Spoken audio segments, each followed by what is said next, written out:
everyone, my name is Gravy, and welcome back to another poem.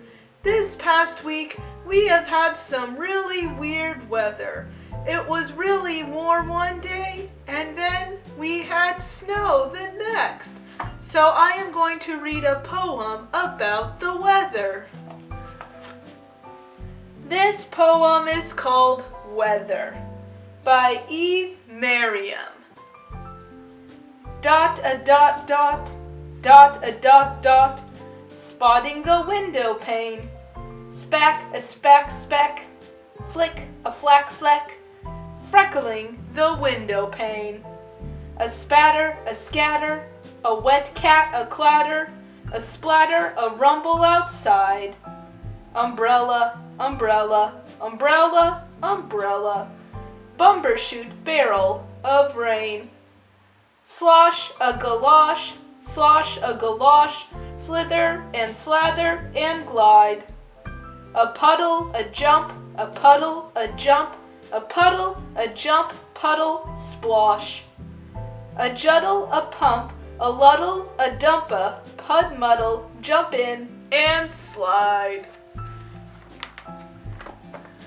Most of the words in that poem were not real words.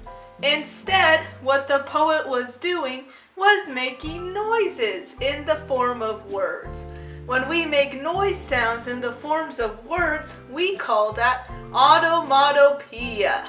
That is a very big word, onomatopoeia. So it helps me describe what something might sound like on paper, like in cartoons.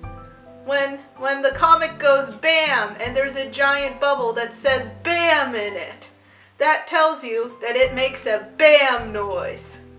That's pretty neat to see a poem just working on the sounds you might hear on a rainy day, such as the noise of the rain going against a window or the sounds you make as you jump in puddles. I like rain.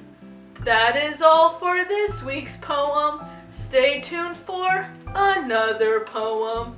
I'm going to go check the weather. I hope it rains today. I want to split a splatter all over.